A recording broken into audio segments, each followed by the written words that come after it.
left unsaid. You make me feel blue. I want someone that I chill. I want to talk out loud. I want to scream and shout. I want to talk out loud. I want to scream and shout. I'm looking down. What I'm bad about. I'm looking down. What I'm bad about.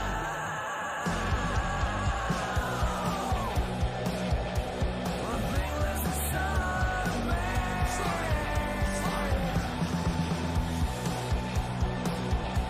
One thing goes inside of me.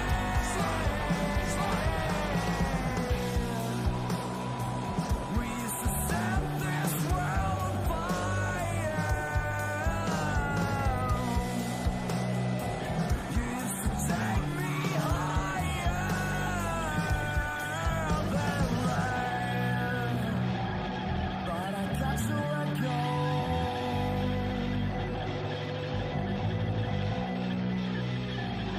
But I got to let go. Let go. Let go. Let go. Let go.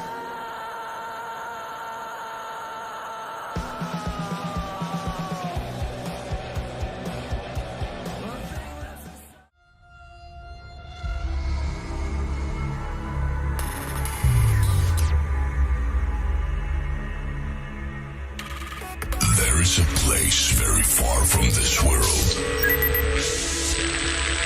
and the only way you can get there is through music. Remember, only music can set you free and fill you with energy to life. Be prepared for a new music transformation. And in a moment, you will be transported to this place. 5, 4, 3, 2, 1. Ladies and gentlemen, please welcome.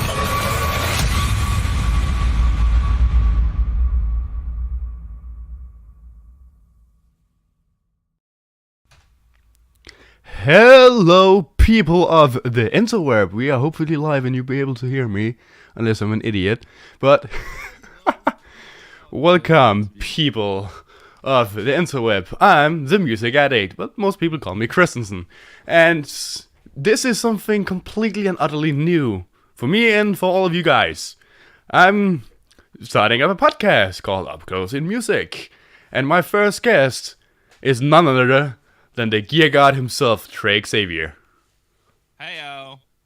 I think that was an incredibly epic intro, and in the same way that Thundercats had an incredibly epic intro, and then the show was kind of like whatever. I feel like people are gonna be really disappointed, to see the Earth like from space, and then like bonk, just a robotic thing, and then it's just me. I try to be dramatic as ever, just cuts in and just me like, hello people, and just me with open arms like, hello, yes, I know, I'm good. I'm trying to have a flair over myself. But yeah, That's funny. It's funny because we've, you and I have talked a bit, but this is the first time I've seen you. Yeah. Like just now as the podcast began. So it's added another element. There you are. Yeah, and I don't look at all how I sound like. I don't have that beard like you have, and the beard is going to get away, and I have curly fucking hair. I have curly hair too. I don't have any hair at all. It's just when it is long, it's curly. Well, my hair is currently very, very long, as I can almost fit a hand around it. Yeah. But I like to have. Oh. Here. I tried that, but every time I have to fix my fucking tips of my hair, it just cuts like 10 centimeters away, and like, where did all my hair go? Yeah. Actually, well, I don't really know how to do it. Somebody posted an old picture of me just yesterday when I had super long hair from like probably 8 years ago. Um, anyway, it was Professionalism. fun times. Yeah, I like to have long hair, especially when I listen to metal and just fucking headbang all the way. Me and my friend once, he was sitting on my couch and I was sitting here, and then I played some of the metal songs I know that he didn't know about, and then we just sat there for like 10 minutes, headbanged all the way through, from all the way to 10 minutes, and our necks were hurting like 5 days later. Yeah, it's called a bangover. Really? That's a thing? Yeah, you never heard of that? No. When your neck hurts after you headbang a bunch? Yeah. I'm like, I've never really been to a metal concert, but when... never really been to a metal concert? No. Are you serious? Yeah. Oh my god. The only real concert I've been to is either a small festival for kids, small kids, and from clubs, where they go out to a big conference place, have 9 scenes up, and they play music all the way. But that's not a real concert, in my opinion, with big artists and all that shit. Yeah, That's what I just say. What's holding you back? What are you waiting for? Currently, money, Oh yeah. income, Yeah. savings. College, right? No, I'm. Oh, this is a hard way.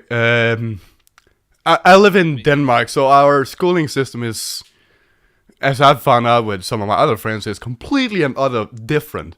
And how we do it. I'm going on a school where I go here for 3 years and that's it.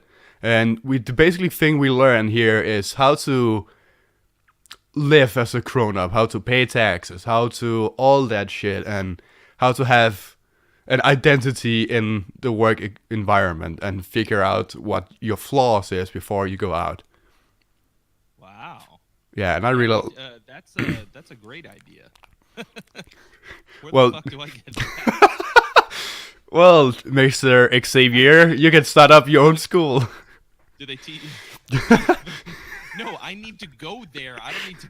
I can't teach people how to be an adult. I don't know how to do that yet.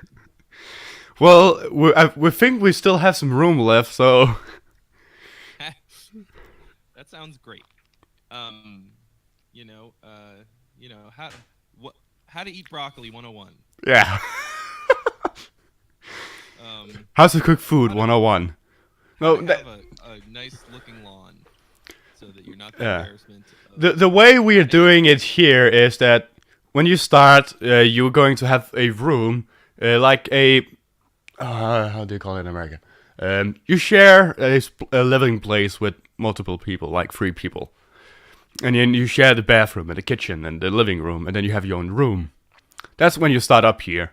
And then, as I have now, I have what we call an apartment. It's basically just a big one room with a kitchen and a bathroom, where we live by ourselves and then have to create our own food. And every weekend, if we stay here in the weekends, we have to buy our own food and create our own food. Also, in a way to help us with that. But during the week, from Monday to Friday, we have stations, let's call it that, where you can either work in the kitchen, like I do, because I love food very much, or you can do a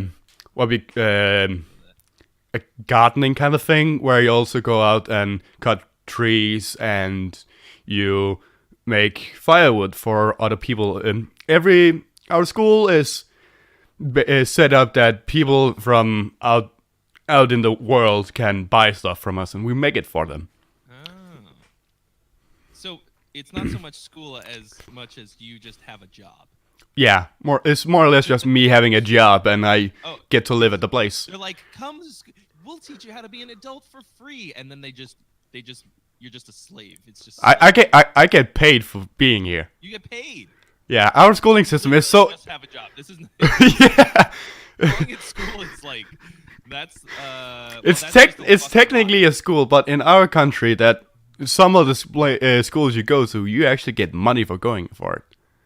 All our preschools, you get money for going there. And then when you go out in college and high school yourself, then you have to pay to enter. But that's not that big. And if you get an education, you don't have to pay for the education. You'll get it for free. Wow. That's awesome. Just like I said, it's completely and utter different than to the American system, as far as I've learned. Well, this is why America is far behind in education. We need shit like that. Anyway, we can talk about that all day. Yeah, we have. I kind of feel like people probably want to know other things. Yeah, about the music. About music stuff. And YouTube and whatever they want to know about. Yeah. But Well, what do you want to know? You've got all the questions. So. Well, I got the high seat. Hold on. I got. Oh, that's a bad humor. Quick question: you're not getting any echo off? Because I just realized I've got the speakers on. No, not really. Not really. If I get, it's not noticeable. Not noticeable. Okay. So let us just start off with the basics. Where did the name Gear Gods come from? How did you come up with that? It's an interesting way of branding yourself. Yeah. Well, I didn't come up with it. So I didn't start Gear Gods. It's kind of complicated. It's kind of a long, dumb story. But basically, I got in on the ground floor as just a writer. They liked me so much, they weren't going to hire a second employee. They liked me so much that they created a position for me of, what do they call it? Whatever, just like a... Writer-in-chief or something like that, I think I saw it on... I wrote like 2 or 3 articles a week on the site. And initially, they weren't even going to have a YouTube element to it. It was only going to be the website and like social media stuff. So, and I was like, yeah, okay, sounds great. And eventually, I just stuck around long enough and put in so much work, like beyond what they were paying me for, that that when the guy who had my job before me, the editor-in-chief, eventually quit to go do a different job, I was the obvious choice. So I've been doing it for about 5 years now, and it's definitely been the best 5 years of my life. But It has been a roller coaster. That's the typical way of any kind of job. It's always a roller coaster. There's bad days, there's good days, there's times where I feel like, well, this is shit, and times where I feel like this is the best. You know what? It hasn't been nearly as much of a roller coaster as any other thing that I've done. It's actually been the most consistent. I mean, it's been the most consistently awesome thing I've done. But anyway, you asked about the name. So Gear Gods, I'm pretty sure the idea is that it's like metal gods, you know, the Judas Priest song. Yeah. Metal gods. And then it's you know, for gear. It's got a nice. It's a perfect name, really. It's got a nice alliteration, you know, GG, Gear Gods. It makes us seem like we're really like we know our shit, you know. Yeah. Which is, I mean, we probably know more about gear than the typical musician. But more than anything else, I have the willingness to learn. You know, anytime I get a new piece of gear, I'm learning a lot about gear in general, you know. I have the opportunity to try a lot of stuff that most people don't. And I'm sort of in this in-between place, I think. So, like, you've got, like, your, we'll just say the noob musician. Okay? Yeah. And then there's, like, Jardines. or, like, I don't know, like a... Steve Vai. You know, yeah, like, actually, Steve Vai's not that gear savvy. Isn't it? He's a musician, you know. He is a full-time guitar tech because he doesn't really know what he's doing when it comes to the techie side of things. He approaches it 100% as an artist. But anyway, somebody who's like really tech savvy, and a performer, whatever. Okay, so and then there's me. So like I do know quite a bit about gear, and I have to have like a very broad skill set to do this job. If I have to, you know, like I play songs, I write songs, I have to track them, I have to write drums, I have to record bass and keyboard parts, sometimes vocals. Um, I have to shoot and edit, color correct, and all the whatever else you got to do to video, sync stuff up. I have to write for the website. I have to be able to communicate with publicists and gear companies via email. Like, it's a very multifaceted job, but like, there's nothing like that I'm such an expert on in any of the things that I'm covering. That like I'm like this, like a guru of whatever thing. You know, I just like have an idea of what I need a thing to do or to be, and make it fit in the puzzle. But uh, you know, so I know a lot more about gear than the noob, but probably less than the expert. And I think that for me, that's kind of like the perfect place to be. Yeah, you're right in the middle. Because You're just dead center, more or less. yeah, well, I can look at things with fresh eyes and ears, a piece of gear, and like get an idea for what the noob needs it for, and also what the expert might like about it. Um, and I think most of the people who are coming to us to find stuff out, like, I don't know, any piece of gear, they just want to like hear it. They want to get a pretty good overview of what it's for, like who it's aimed at and who could use it. And like, and they want to hear it. They want to see me play with it, whatever.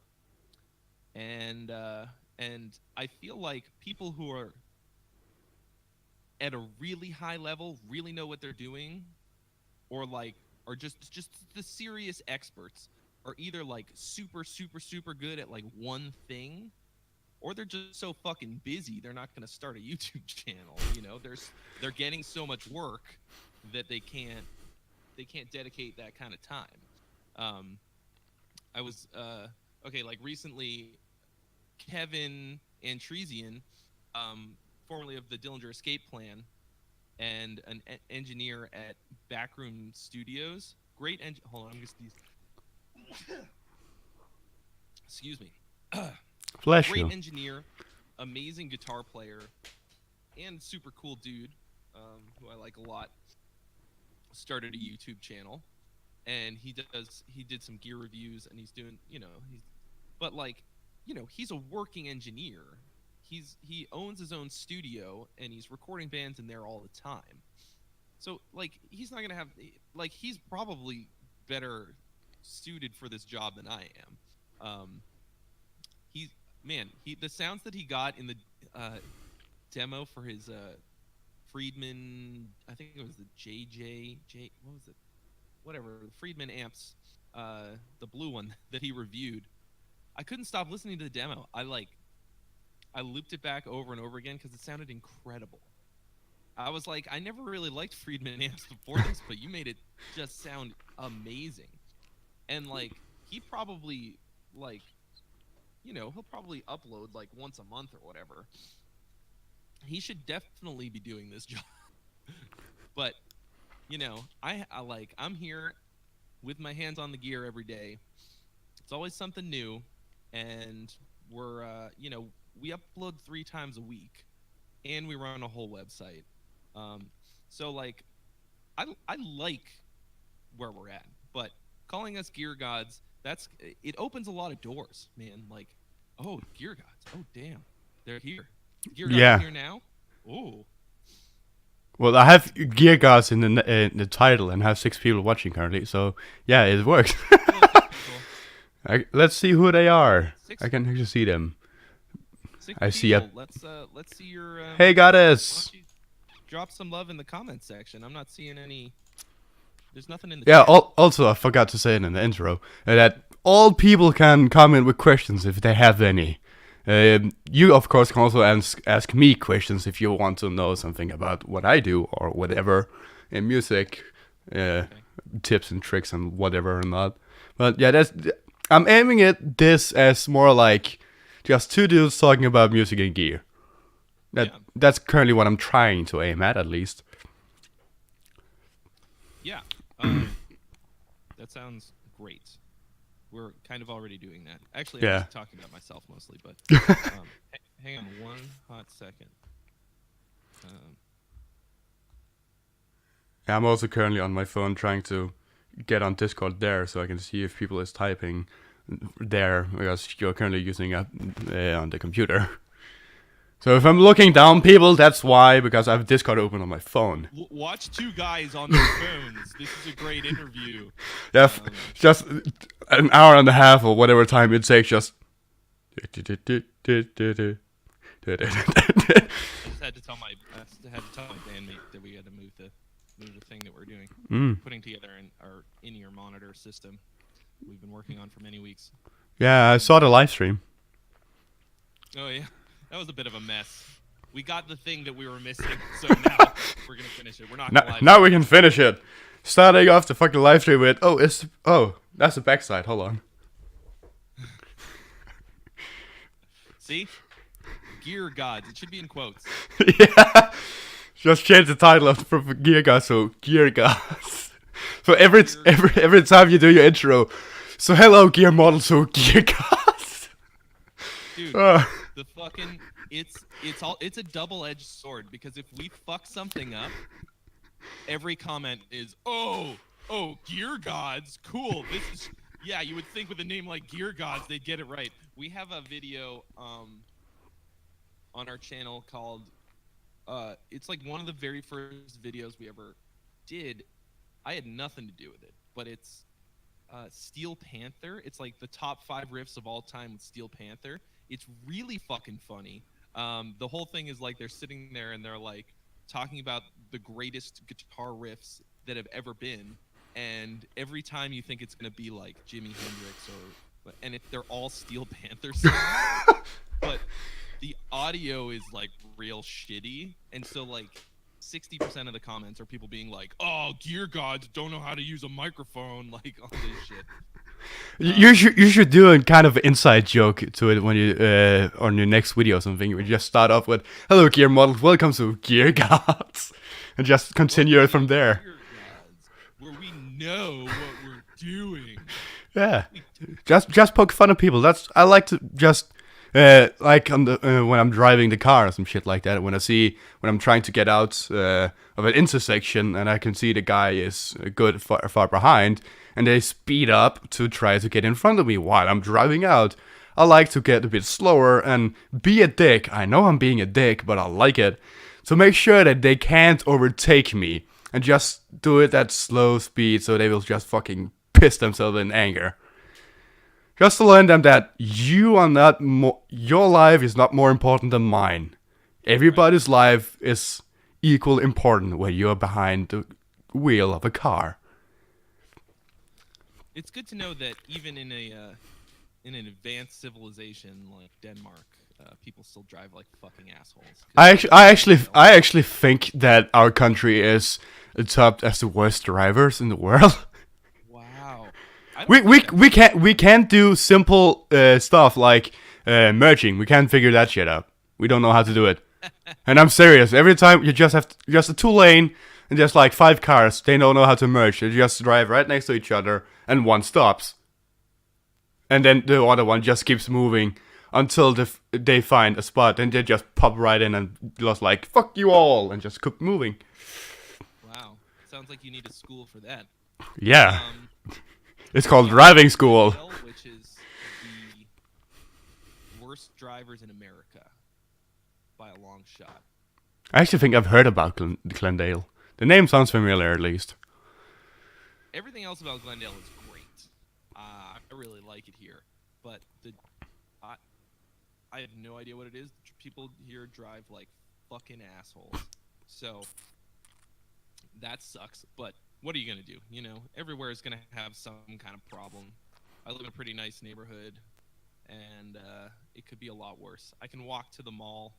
I walked to the mall and I had Panda Express yesterday for lunch. It's fine. It's great actually. A friend of mine Anyway, lives in a very, very small town, like 500 people, maybe less. And then all of a sudden, he calls me like, shit is going down. I'm like, what's going on? Like 200 feet down the road, like a bit down the road, some dude just shot his girlfriend in public on an open road. I'm like, what? That's what? oh my god. Yeah, that's so. No matter where you are, even though it's a small city, big city, there's always people that are assholes or there's something wrong. That's it's not a good thing. Well, yep. People are people everywhere you go. Yeah, it's human nature. Yeah. Yeah, Well, on that note, let's you talk a little bit talk about music. Because yeah, music is, you know, music brings people in. yeah. Sorry, it sounded like you were gonna ask me a question. Go ahead. Yeah. So we talk a little bit about what gig is and what that came from. But since you have your own studio and all that stuff, what got you into music production then? Well, that's a great question. So, you know, as a songwriter, dude in a band, In Virtue, guitarist check out the songs on YouTube. in Virtue, subscribe to our channel. Um, Shameless plug. YouTube.com/InVirtueOfficial. And also TREY XAVIER Guitar. The thing is, like, production is a barrier to, you know, musical expression, sort of, in the sense that you can't, like, the second that you want to plug your guitar into something, you're suddenly in the world of production to a certain degree. Yeah. And you know, I wanted to make albums, and I didn't have any real budget. So I took the only recording class at the college that I was attending, Sonoma State University. It actually had worked out kind of well, because the year that I arrived at Sonoma State, they had cut the entire recording program. There used to be a whole like 4-year program that you could do, and they just didn't have the budget for it anymore, and they cut the whole thing except for one class, but they still had a studio and all the gear and everything.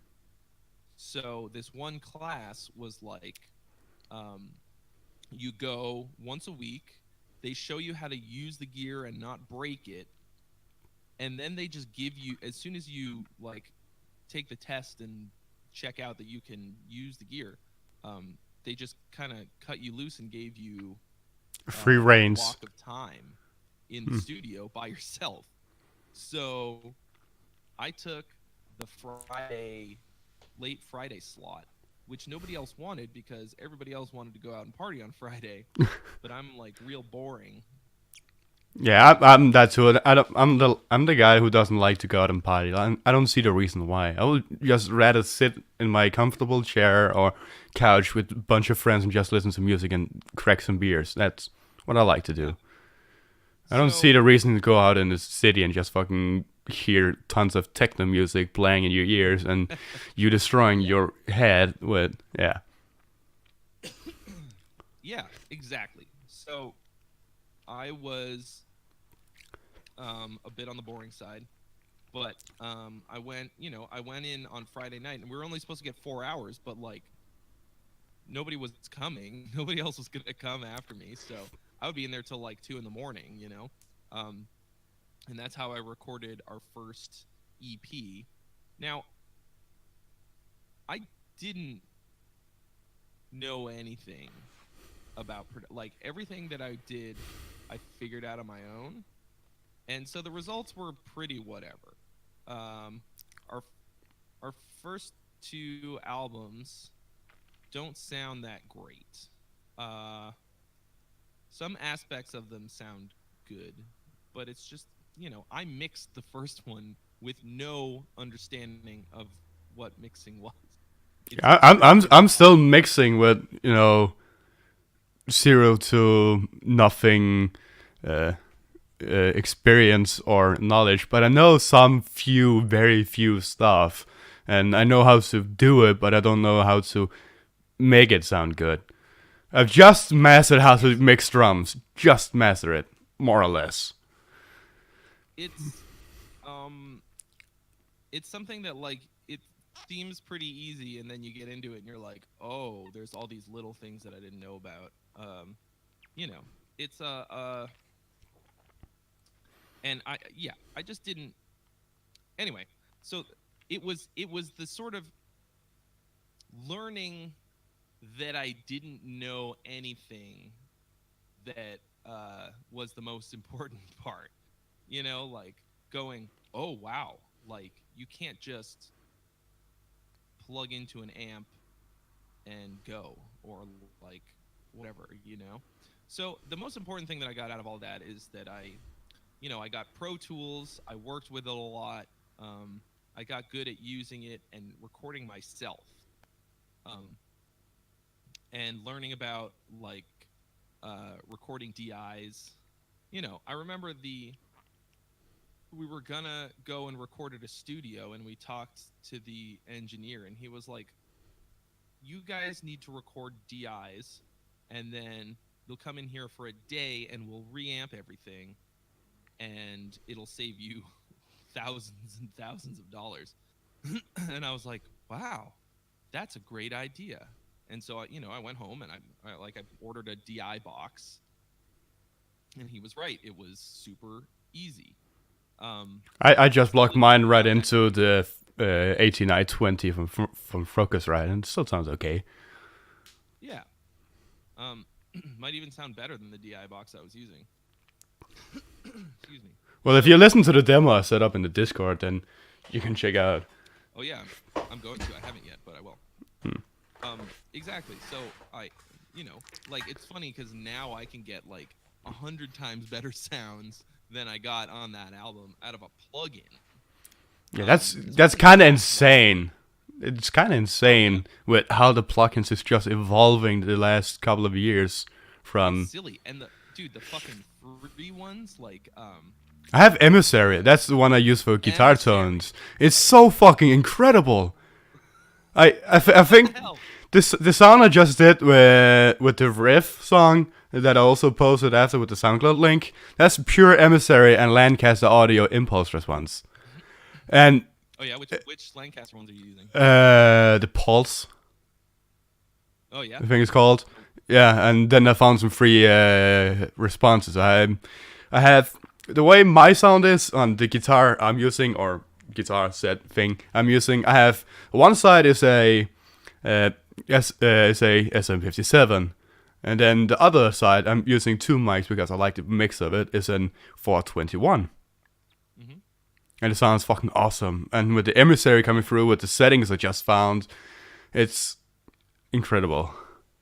Yeah, dude, I love that shit. I love IRs. I actually I named Pulse. I came up with the name, and they were like, "Huh, that's good. We'll use that." Because like the studio, not this studio, but the other one that we shoot at that you may have seen, Yeah. that's at um the like that's that whole building is owned or is leased by Rob Rosen, who is a good friend of ours, and he's started Rosen Digital, which just sold to Lancaster Audio. So those um, impulses that you're using were a lot of them were originally Rosen Digital impulses. So like And of course, I've got the TREY XAVIER pack there. Yeah. So if you're looking for great IRs, out there. Just visit this website. Wait, it is not a user, so we can't do the look down below joke anymore. Yeah. So anyway, it's but like, man, IRs are like, getting into IRs was a big game changer for me. Like, figuring out that the IR or cab sound in general is like 60% of your tone was like really eye-opening for me. And whereas getting access to cabs and mics is like very expensive and sometimes hard depending on what kind of cab you want looking for. You know, And the availability, you just get an impulse response like from the internet. Just Google it, and you can find some that's pretty decent. Mine's are free. free ones. Mine's are free, and it's almost like 2 gigabytes of data. Yeah. And all of them sound Hey, sick. somebody said a thing in the chat room. And that's my neighbor. That's my neighbor. Tilbage. That's my neighbor. That's because my headset here, Tilbage. I didn't say it right. What does it mean? sucking at the bay, it means just a sock is back because my headphones is broken. The thing that's hold these two from falling off each other is broken, so I have a sock that binds it together to make it comfortable. So this I thought you had like a man bun. no, I don't have a man bun. That's a sock. Oh. And it works. It's actually really comfortable. It's actually more comfortable than it was stuck. So that's fine. That's your thing. It's Yeah. the sock. Here comes the sock. Yeah, and that's the thing he always points out every time live. Just like, oh, you still use the sock? Yes, it's $1,000 headphone. I won't fucking throw it out. And my courtesy, of Creaker course. says hi. Hi, Creaker. Hello, Krieger. 001. Anyway, so yeah, so like, Pulse is a free IR loader, and it comes with a cab, and you can get a ton of free IRs on the internet that are really great, or you can pay very little and get a bunch of awesome ones. Like yours, what is yours? Isn't like yours what, $2 or something like that? $5?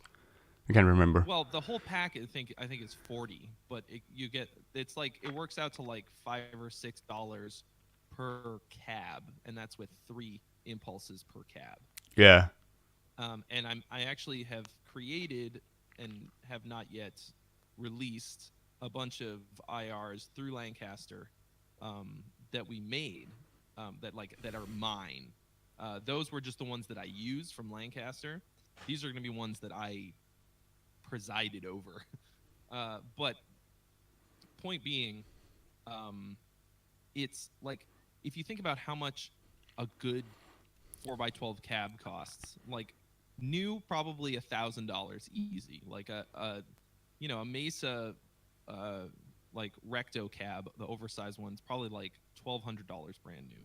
Yeah. Okay, which is silly. It's great. It's a great thing to have, but like, who's gonna pay that much? And if you want the old school classic, it's way more. Yeah, and you can get a nice used one for like $500 or $600. Yeah. I just made that number up. I have no idea how much it is. Let's see. It's an oversized Recto cab. Find out exactly how much it is. Yeah, $1,200. I fucking nailed it. That's brand new. Nobody's gonna buy it brand new. You're dumb if you bought a brand new one. You can go on Craigslist and get one. Buy a brand new one and just fucking wrecked it. Yeah, exactly. It's like you drive a brand new car off the lot and scratch it right away. It's like suddenly the value goes down quite a bit. So, and then you need a microphone and an interface and like all this. And it's just, or you could pay $8 and get pretty much the exact same sound or better because it was recorded in a real studio through good preamps and like in a good space instead of you in your fucking college dorm like trying not to piss off the neighbors. Like, it's a revolution. My speaker is currently at my feet. I have it down here right under the desk, plugged into my micro orange Terror that's right in front of my face, and I have it at okay volume, so I can actually play it while we're talking without it being too loud or too low. Yeah. So that's actually kind of awesome. And then I just fucking takes the pop filter off my microphone and just then I have the sound as like. But like, would you, if you're doing serious recording, like if you're doing a recording for something that you want, are you gonna use that, or are you just gonna plug in? No, and use no. Emissary, which is I'm gonna use Emissary. Yeah. Like, So, because you know. too much room. I have too much room sound. It will destroy it. Oh yeah. You know, and even like an expensive guitar plugin, like Helix Native is probably the most expensive guitar sim plugin that I can think of. It's only $400, which is a lot for a plugin, but at the same time, like All the stuff you get with it. once again, how many amps are in there? How many cab sounds? You can load your own again, and like all this shit. Like fucking, we are in the best possible time for production. Yeah, ToneForge just came out not so long ago. The Nameless plugin also came out not so long ago, and they, as far as I know, people are loving them.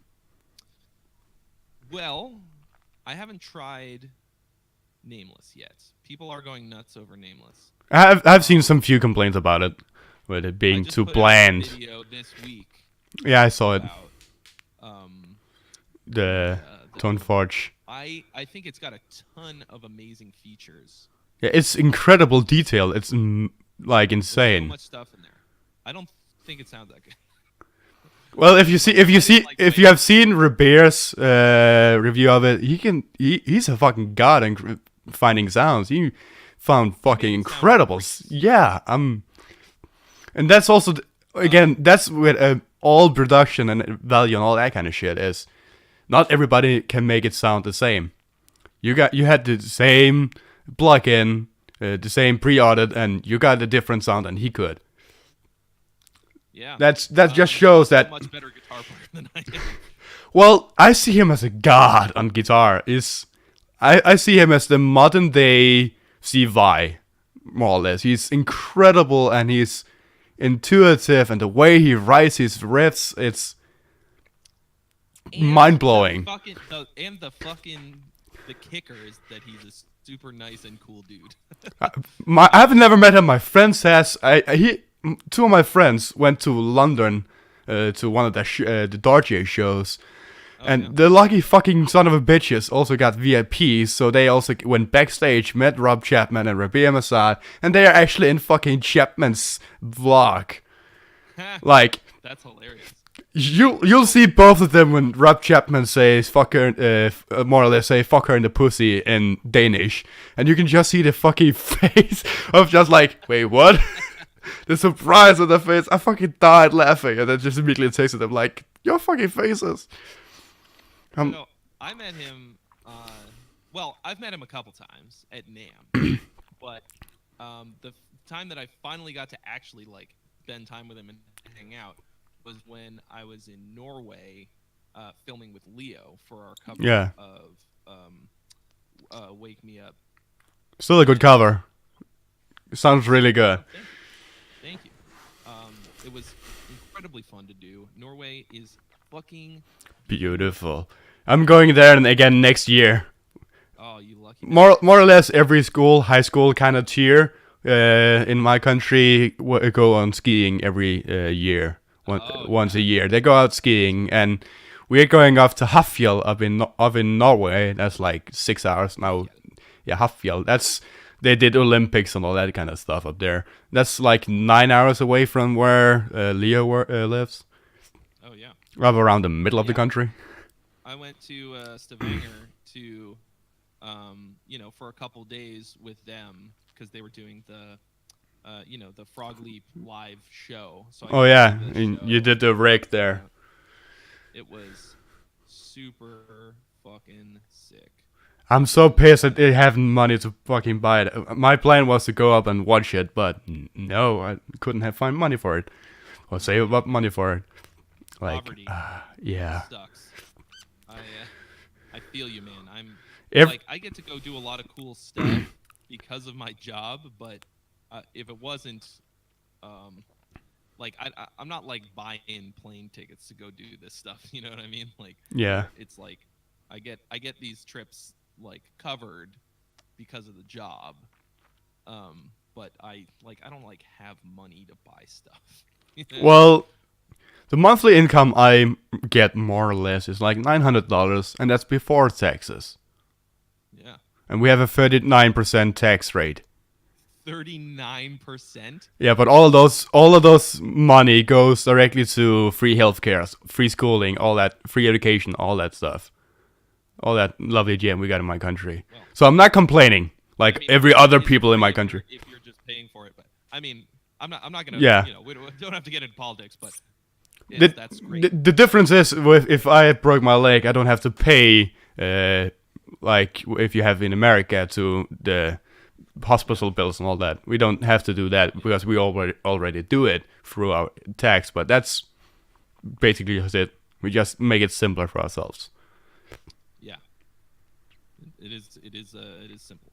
Yeah. And like, it's funny because I say that I'm like, oh man, you like, that's fucked up. But that they would take more than like 39%. That's like close to half. But like here in California, we pay I think maybe the highest taxes in America. I'm not sure exactly how much it is, but it's a lot. Yeah. And we don't get free healthcare, so I'd definitely be willing to pay more for that. And my country is actually very beautiful. So I enjoy living here. It's very beautiful. It's rich on nature. Oh, It's green in the winters and snowy in the summers. No, rainy in the summers. I've never been to Denmark. I would like to go at some point. You're gladly welcomed, even though I have a very cramped space in living. I sleep on the couch, you get my double-sized bed. That's deal. You have to climb some stairs before you can get up to it, though. Yeah, well, first I gotta get there. Excuse me. Yeah, that's cool. Hold on one sec. We've been live for almost an hour and doesn't feel that way. Wow, really? Yeah, 48 minutes. When I do interviews like this, I swear I could go for like 4 hours. I got something I got to do at 1 o'clock, but that's 2 hours from now, so we're all right. Yeah, that's fine. Whoop, whoop. Yeah, so, yeah, man, like, ooh, made my whole desk shake. Yeah, I always think about all you Nordic countries, or what are they called? Scandinavian Scandinavia. countries, and like how good your friggin' music programs are, and like how everybody learns music or you have the option to learn music so early on, from what my friends tell me. And like it's almost like where I meet people from that area who like are better musicians than just about anybody I know, but because there's so many great musicians, It's they hard really, to like, get a feel like job they're as that it. good. Yeah. What'd you say? It's because there's so many musicians and it's so rare to actually find somebody who lives on doing it, like big artists and stuff like that. We have really few artists in my country who basically lives of it. Yeah. We have Volbeat that people know, and we got Lucas Graham that people know. That's it. There's only two people that more or less most people in the world knows about. Yeah. Let's see, Denmark. It's small. It's like the size of a city in Texas. What's the population of Denmark? 5.5 million. Oh wow. So that's that's less than LA, It's- I think. Yeah, LA is like fucking. I've seen how many people live in LA. It's fucking insane. Yeah, I'm looking at your country from above right now. Yeah, I mean it's not It's not huge, but it's not that small. Okay. Freak. Okay.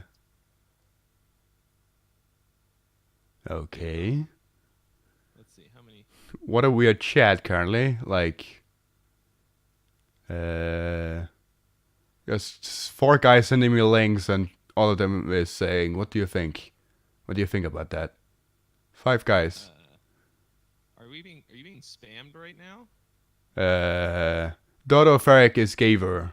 We are from Morad, and he acting like 5 years old. What? What's going? 26 people. What the fuck is going on? What just happened? I think Did somebody? Oh, Did somebody raid me? Did somebody just raid me? Where did 26 people come from? I think, What do you think about this I song? think these are bots. You need to get Nightbot going. I have Nightbot going. Where did all these people? What? Sometimes people can actually raid other people, so they will get all the people that's currently in their stream over to others. But I didn't get the thing for it. But people that follow me know that they can send me stuff, so I will review them. But I never got spammed like that before. Wow. All right. Well, let's just take advantage and say, hi everybody, welcome to our podcast. Hello. I'm Trey from Gear Gods, and I hope you're enjoying,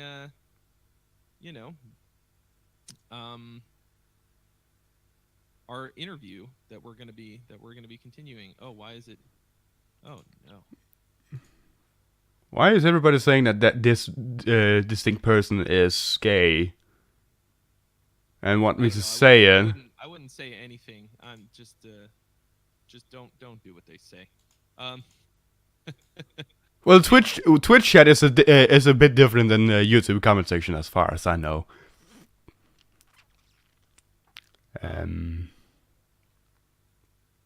Wow, they just keep coming. Anyway, just don't worry about it. Let's just keep going. So, anyway, Denmark. Yeah, pretty great. I toured Europe 5 years ago. I went to a bunch of countries. France, Germany. Mostly Germany. Spent a lot of time in Germany. Yeah, for some reason, when people are going touring Europe, they're going multiple places in Germany. But I think it's because Germany is so big. Yeah, we played 20 shows in Germany. Over 30 days. So everything else we played Hungary. We played the last show was in Switzerland. We played the Czech Republic and Slovakia and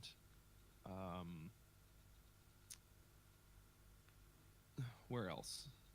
What's around Germany? France, Poland, Austria, my country, no, what's Belgium. Yeah, we played in the Netherlands. It was funny. It was hilarious, actually. So we played this place in the Netherlands. I can't remember what the fuck it was called, but it was like this beautiful venue. It was a whole like compound, like a complex of, just like huge stage, great sound, and of course, like I toured with my band was Vengeance, spelled wrong, basically with an I, VENGI. And then we'd play, we were touring with this band Ectomorph, and like neither of our bands was particularly popular, but we we had this show that they'd lined up for us, and probably like 20 people came, and they all stood there like stock still, just like deadpan watching us like this. I was like, "Are you having a good time?" Yeah. Like, I was like, "What the fuck is this? This is what metal looks like in the Netherlands." But Well, okay. I mean, some places I've seen are let me correct that way. I know that Slipknot thinks or Corey Taylor thinks that the Europeans is better metal fans than, or at least at the shows, than the Americans, because we go crazy at some of the songs that many people are playing. yeah, it's yeah. I mean, Europe in general is definitely a much better um audience for metal, for sure. Um, but and like a band like us who nobody had heard of could go do a whole tour and you know get turnout of any kind is impressive. Yeah. So you know that's cool. But yeah, like we couldn't really do that in America. No. Also, I just checked out two of the videos. One of them is some guy's stream, and the other one is a Arabic music. So they are either from a stream or something, because some streamers like to do stuff like that. Sometimes just ask, "Hey, look at this guy. Let's go in and do this to him." But this is a first for me, at least. Hey, it's gonna be good for your numbers. I mean, it'll Yeah, be a spike. 38 people watching. Yeah. That's like, It's what? not- the Twitch whatever doesn't know. Yeah. Hey, and now Nightbot is now currently doing commercial for you. Thanks, Nightbot. Hey guys, if you want to see more to Trey, go and follow his YouTube channel, Gear Gods, and then add the link. Hello, Hubi, and thank you for being here. I need moderation help with these people. I totally don't know how to speak Danish. With me with braces, it's very easy for me to, sound like a typical nerd, Hey guys, thanks for still following my Twitch channel. It's me, Jonas. My favorite color is sissies! A favorite joke. Anyway, so while we've got people in here, why don't you ask me some more questions? Yeah, sure. Let's see. This is a typical question. So, when you create music and all that, where do you go to find motivation? What kind of songs do you listen to? What do you see for a movie? Do you go for a stroll? Do you have any typical ritual you do before you try to write anything? Every single time I do it, I'm completely reinventing the wheel. I have no real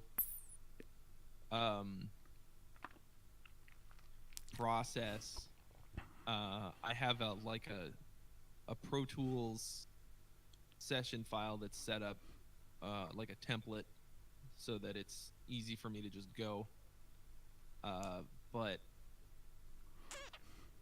I mean, I have 20 unnamed projects in my Reaper, and I don't know what 19 of them is.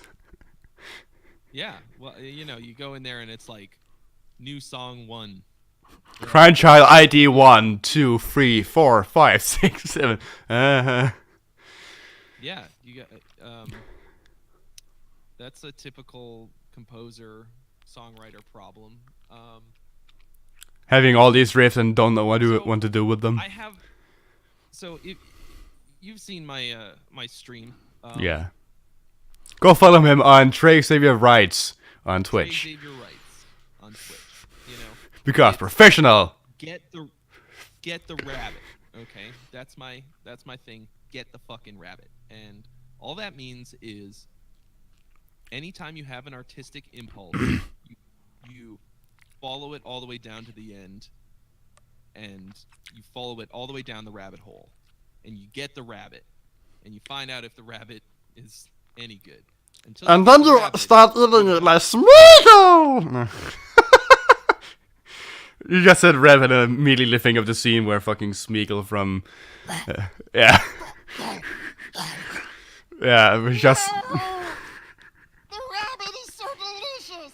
yeah. Anyway, you can't find out if the rabbit is delicious or not until you get your hands on it.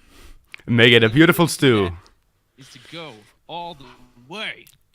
So that's my one part of my composition philosophy. So I think I really feel like most people have the music in you.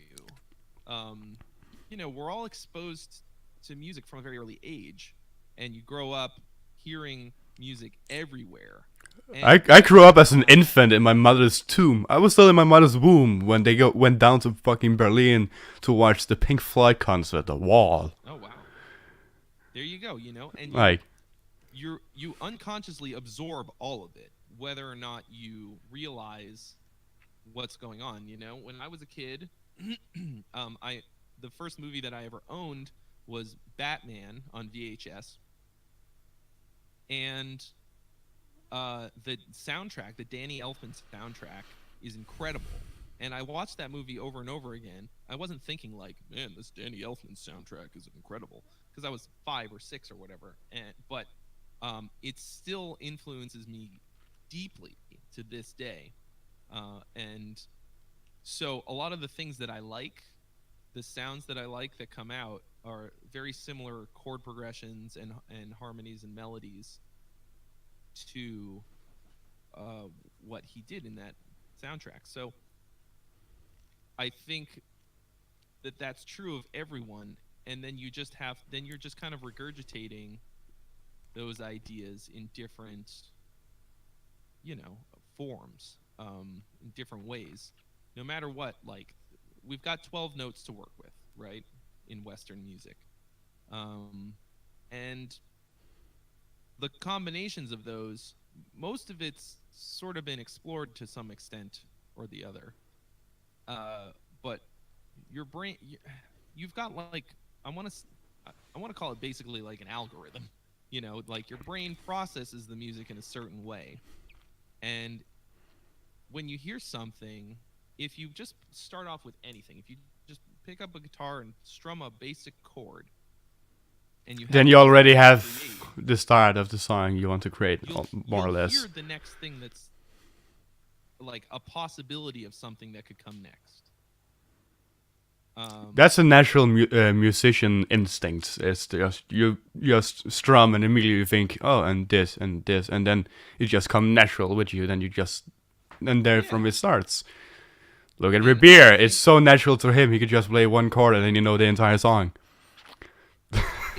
I think people think it's like some kind of wizardry or magical, sorcery, and it's something that just about anybody can do. Yeah, look at Lil Pump. Doing it. So what you do when you write a lot, it just gets easier to channel that stuff and to and make better decisions about what's good and what sucks. So I don't have a specific way that I go about it, because I think that the chaos element is so important. If you try to do too much planning, you're just choking off an avenue of creativity. I think that having limitations makes for better creativity. And everybody can be creative in everything. You don't have to be skilled at it. When I picked up a guitar, I wasn't definitely not skilled at it.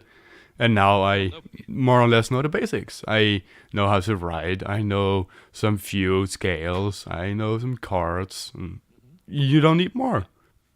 If you want to be like Steve Vai, then of course you can just fucking shred along and do whatever you want. But I'm the guy who, when I create a song, I'm also that go for the rapid, but in my mindset, I'm imagining me playing it in front of a crowd, and if the crowd is, when I can feel that the song is picking up and the crowd is picking up, then I like it. If it doesn't pick up, then I don't like it and I don't use it.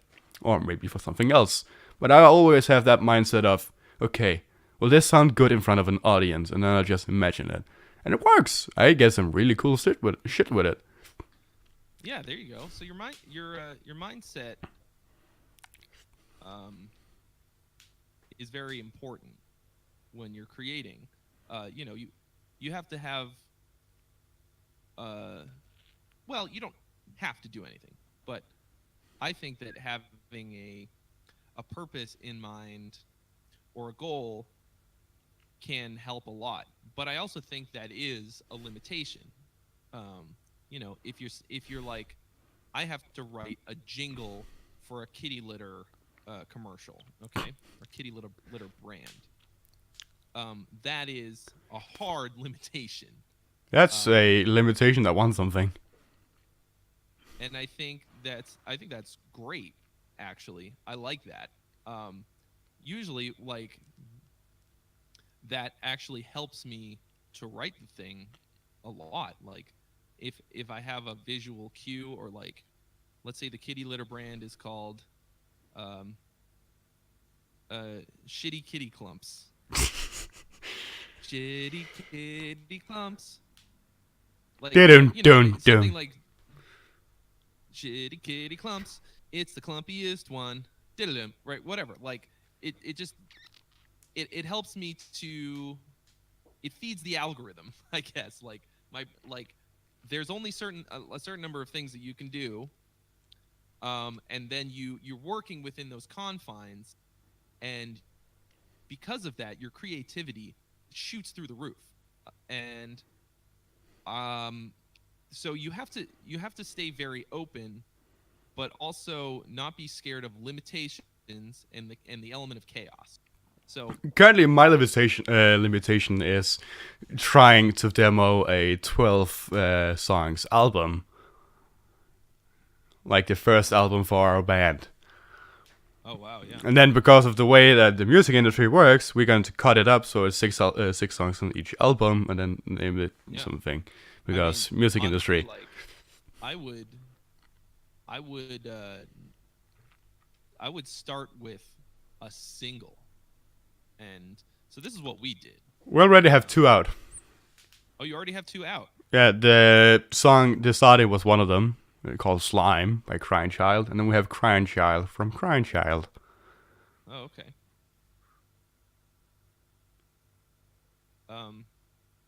Oh, hey, Ninja Fan just donated $5. Thanks, man. Why am I not getting any... Oh, I shit, mean, I'm not getting any of that, but thanks for,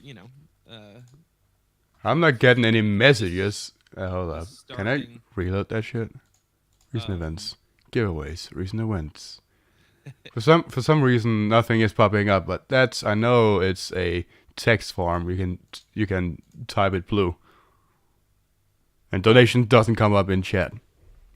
That's cool, though. So, yeah, that's smart. So you've done singles. That's good. Did you do a video for it? No. We're still relatively new. Oh, yeah. Well, it seems like the thing to do is to put all your eggs in the single baskets to get a lot of interest, and then you can gauge whether doing an album is like even worth it. Yeah. As far as I actually remember, one of the songs, Slimes, I think it was actually played in the radio in America. Really? Yeah. And the That's great. radio host actually said that our singer is like the new Kurt Cobain. Wow. So we are currently really happy about that. That's great. And he is so fucking happy about it. He loves Kurt Cobain. He's very good at, for inspiration. That's for sure. That's awesome.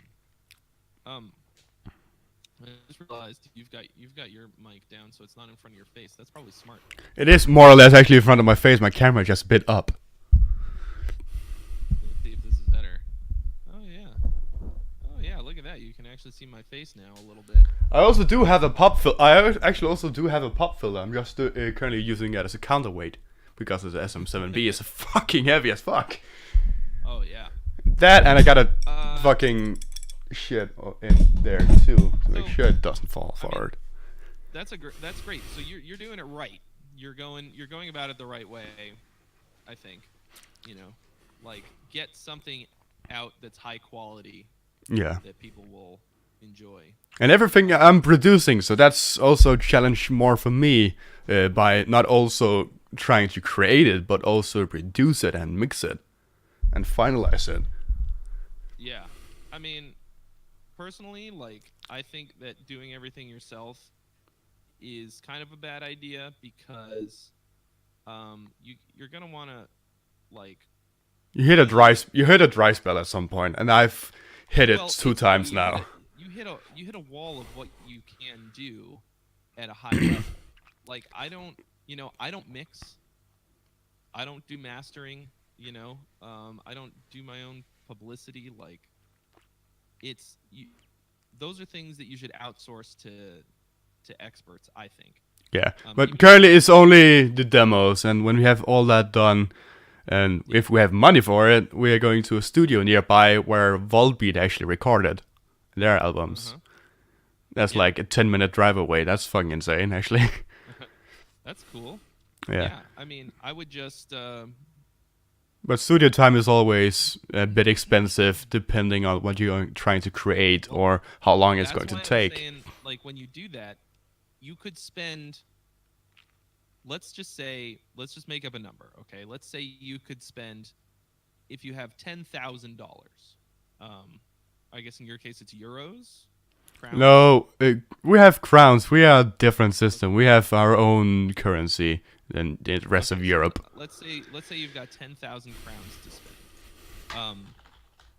If you're gonna record 12 songs, you're gonna get, it because money in a studio buys you time there.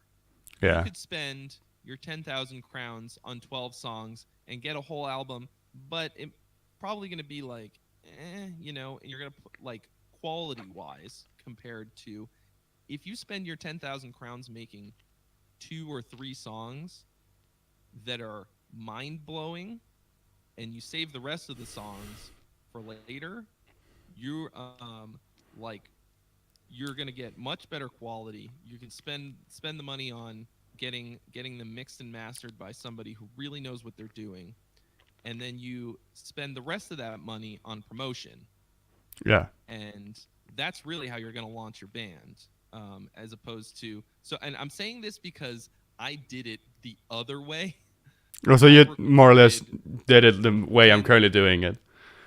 I recorded 10 or how many songs were on the fucking album? I don't even know. It's 60 minutes worth of music, I think, on our full-length album. And I did it because I really love those songs, but I spent a ton of money. It took 2 years, and the quality of it isn't that great. Now, in contrast, our single Purgatory, which you can find on our YouTube channel, youtube.com/invirtueofficial. I spent as much on recording that one song in the music video as I did on our entire album. And it's gotten us way farther, and people like it way better than this whole album that I did. I feel like I wasted a lot of time making this album, even though I still love it. But I'm very attached to the songs. So, my advice to young bands, even though you didn't ask, this is unsolicited. I'm always glad for advices. Make a single, make an EP that has 3 songs that are just your fucking cream of the crop best stuff, and make it so good that people want more. It's better to leave them wanting more than to give somebody an album of stuff that they don't love. And so that's what I think. And I feel like I proselytize this idea a lot. I'm an evangelist for the idea of doing one little thing super, super well, because I did it the other way, and I want to prevent people from wasting time. Holy shit! Oh, Wait, hold up. Follower. What's up? I just got a follower. Let me quickly check who that was. Creaker. Well, thank you for being a part of the Addict family. Yeah, I'm dancing every time somebody follows. Oh, really? That's the thing I have. That every time somebody follows, I'm like, oh yeah, what's up? Look at me, I can dance for shit. Even though I went through fucking professional dancing on fucking on what's it called, master plan, where you win prizes and go on tournaments for 2 years, I still can't dance. Really? Yeah. Wow. Oh, I did. Not conventional dancing, but when you have a partner in that, classic Like waltz, ballroom dance for 2 years. My little brother is still doing it after 6 years, and he's still going strong. That sounds like fun, actually. He won the nationals after just dancing 8 months. Wow. And that's just pure talent. He is fucking talent. He is pure talent. I'm so afraid of if he starts doing music. I'm so afraid. Just that pure talent. Yeah. Fucking people. You know what though? People like that. A lot of times I've seen people with natural talent. They'll do something for a little while, get really good at it really fast, and then they just quit because it's not fun or a challenge for them anymore. Whereas I am not a naturally talented musician at all.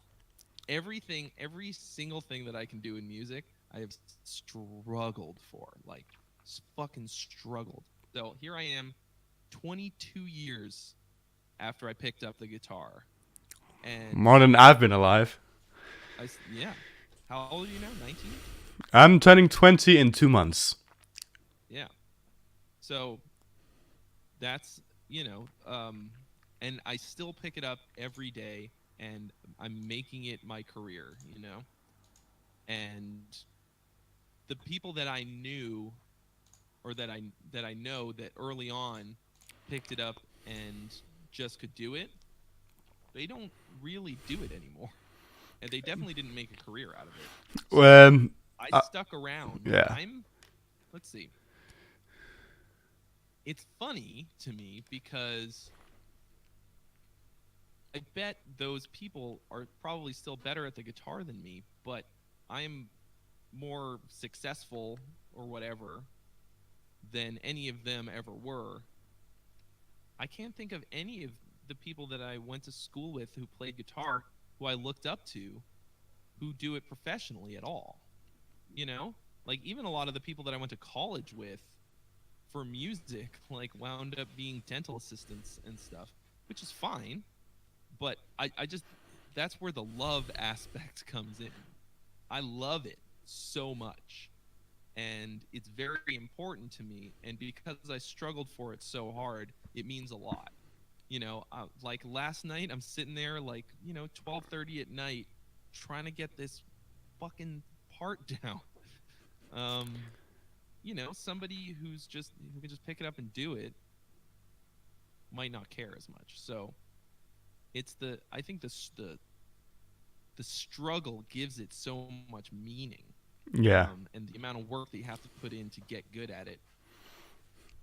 For some reasons, for me, the singer in our band is also a teacher here in the school who does music, and he's been playing guitar for, I think it was 10 years or something like that, and he's good, and he definitely know how to play and all that shit.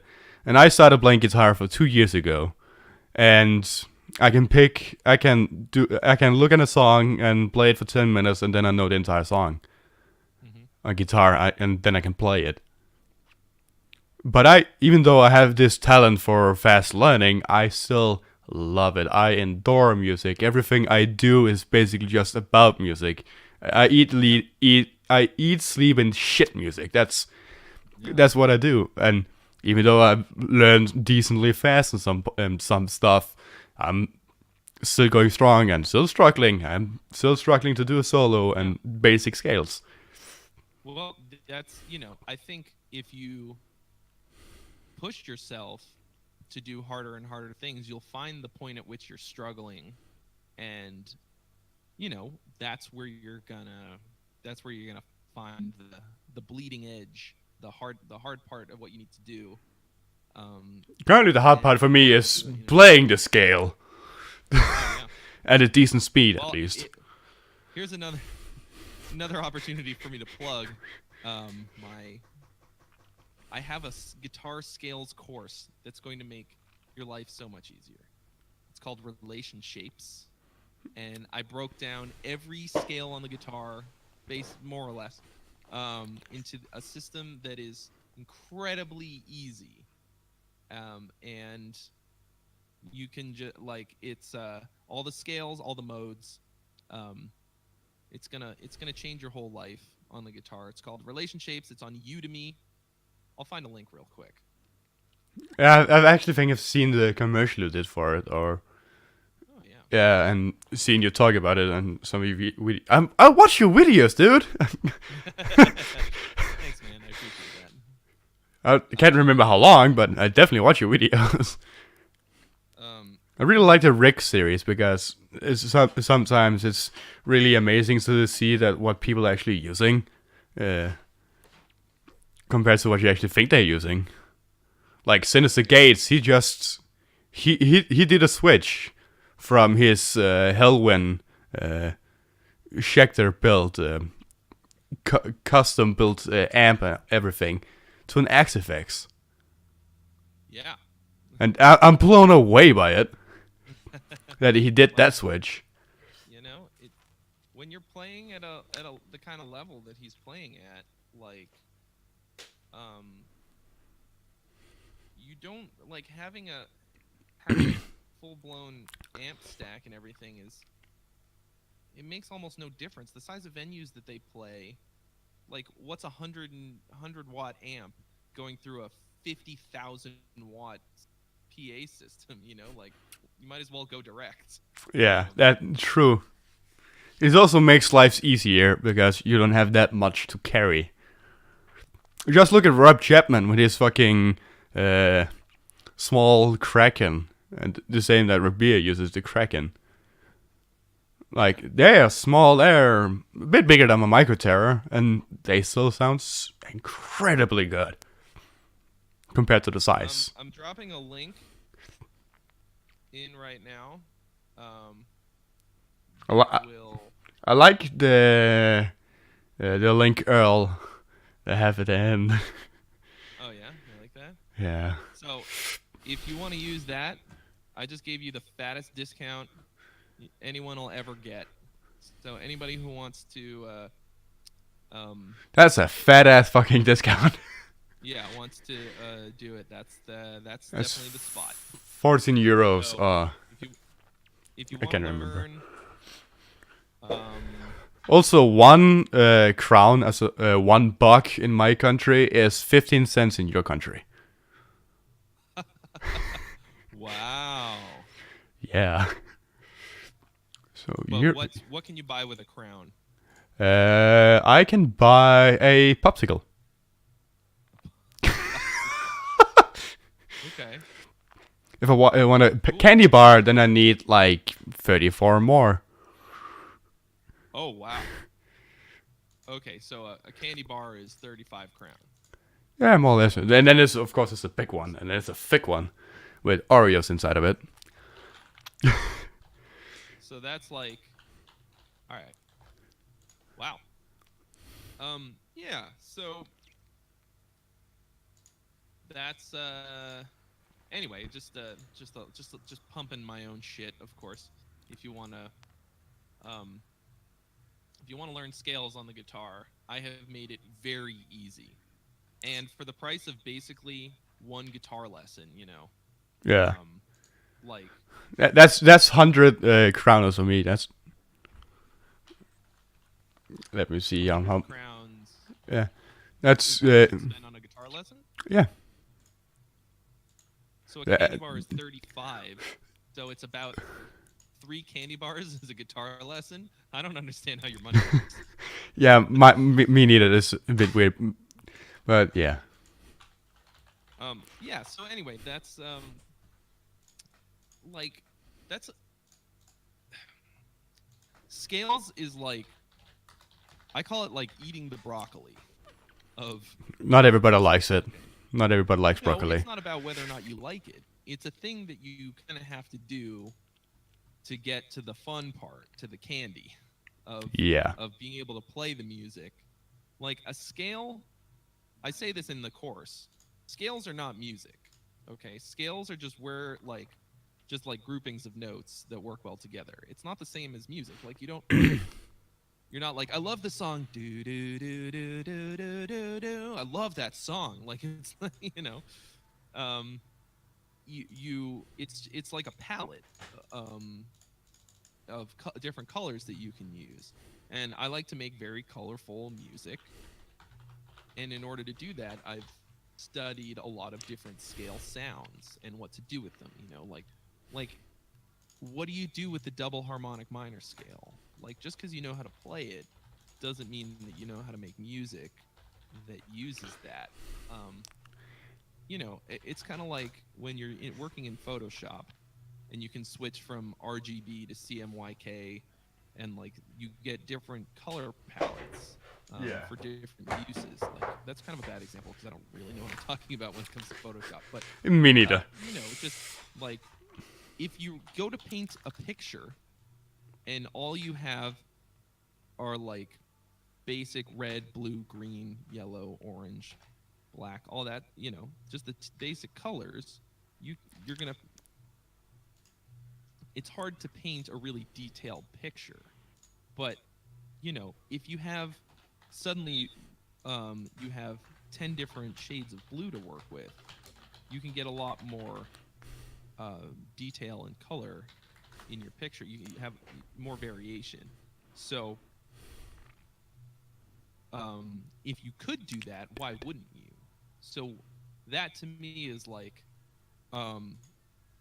you've seen the ones the meme where it's like they're like a super bitmappy, like gross looking version, like a JPEG that's just been copied and pasted over and over again. It looks like with multiple color palettes and yeah. And then you just go like you go down the meme and there's more and more. It just becomes more and more detailed and lifelike. And then whatever's on the left is like the different, like I don't know, things that you can. It just gets higher and higher. Playing video games on a computer, playing video games on a Xbox, playing video games on a PlayStation, playing video games on a Commodore, and then exactly memes, jokes. So to me, that's like natural minor scale, cool, like great sound, typical. Okay, and then you've got harmonic minor scale, ooh, or like Dorian. Okay, yeah, and then like double harmonic minor. That to me always makes me laugh because it sounds super fucking made up. Double harmonics. Harmonic minor. It sounds fucking silly, but it is real. And this solo that I was working on last night that I wrote has a bit of double harmonic minor in it. It's like one lick, and it's just like a cool little twist to throw in that like tweaks your ear in a way that you're like, oh wow, that sounds awesome, and I like it.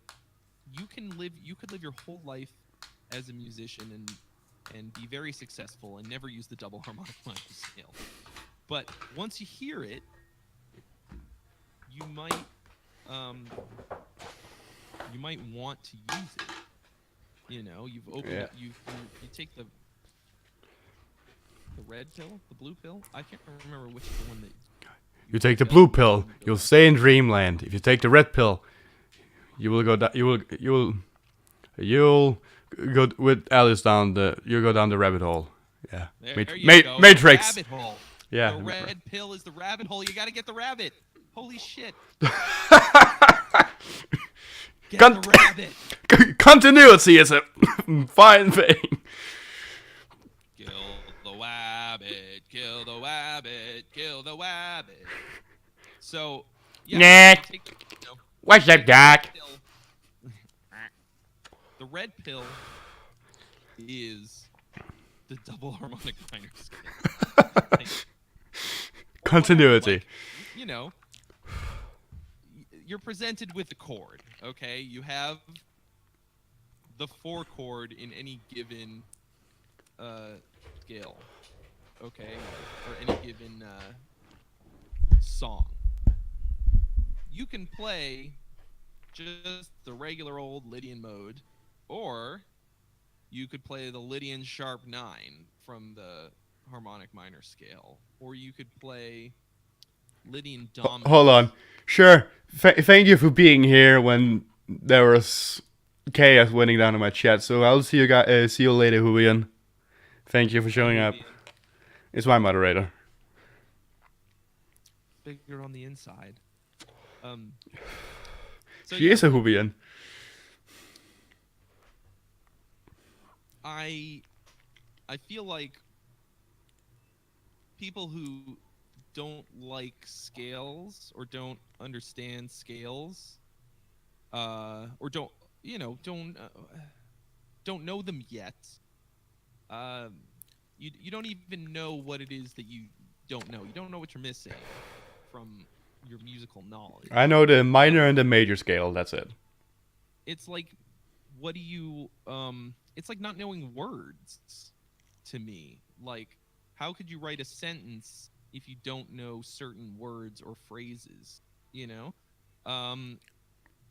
you construct musical sentences and thoughts with groupings of notes at certain times, in the same way that you construct a sentence on the fly that has meaning. So, I'm not like a world-class improviser. I'm not even a good improviser. But understanding what goes over what you can do over any given chord at any given moment is going to be a matter of understanding relationships between the root of whatever chord it is and everything else that's going on. So, like, scales are just one part of that. Really, the kind of the most important thing to know is intervals as they relate to any given chord, because that's how you're gonna. Everything is relative to the root at all times. So, you know, if you're in the key of whatever, I mean, if you're playing an A minor 7 flat 5 chord, okay? There are certain notes that are going to sound good with that chord, depending on the context.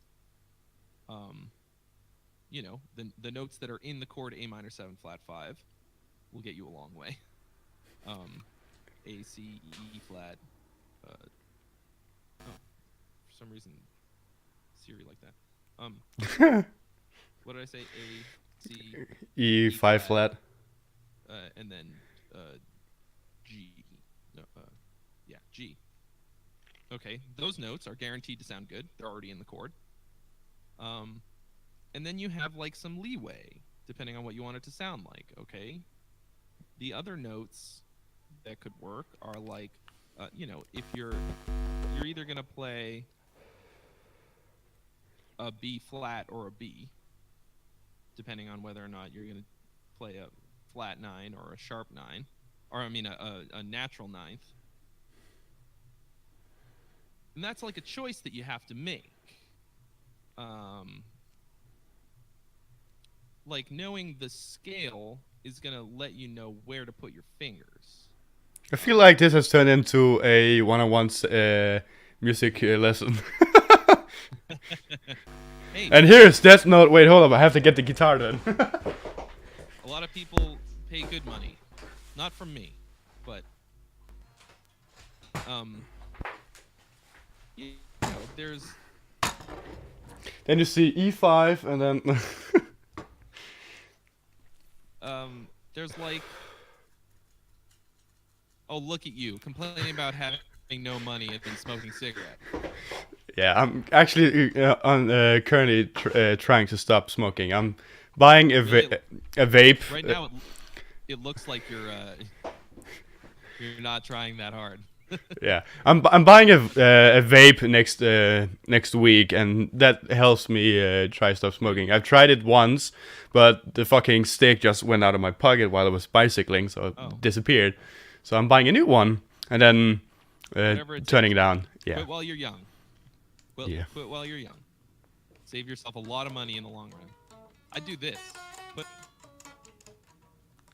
Figure out how much money you spend on cigarettes in a month, and then instead of spending it on cigarettes, put it aside every month, and then at the end of the year buy yourself a sick guitar or whatever. And congratulate yourself. Cigarettes in my country isn't actually that expensive. To be surprising. They cost the same, more or less the same as a chocolate. I can buy a pack of cigarettes for the same amount I can buy a there you go. Save up pack of chocolate. Money and buy yourself just a fucking buttload of chocolate. So, yeah, like, you know, the people don't like theory because they think it's like restrictive or whatever. That's silly. I love music theories. I love talking about it. It's exactly the opposite. It's a little boring to learn at first, but it's once you can do it, it makes all the different parts of playing music that much easier. You know, you just remember these shapes and you just give names to stuff so that you can do it again later. Like, what else? I don't know. Also, this guitar was a very fucking awesome bargain sale I got it from. It's a Chord V. It's fucking made in Indonesia. It's really awesome. Sounds really good. It has EMG H sets humbuckers in them, and I got it for a bicycle. Bicycle? Yeah, I I traded my bike that I never used, and I got this. And $1,000. Wow. And it sounds really, really, really good. And I actually use it for recordings. Great. Yeah, Court makes cool shit. I mean, you know, for import entry-level guitars, they're some of the best. Like the one that I did a review on, the multi-scale one, is a real good guitar, like very good quality.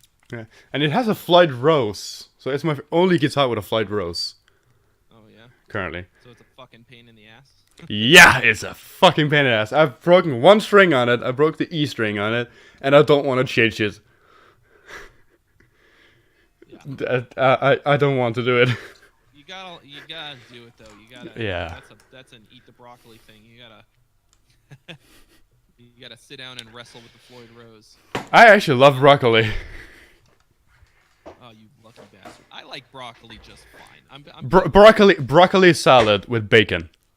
I wouldn't just eat broccoli by itself in general, but with something. I just don't really know how to cook. I'm a shitty cook.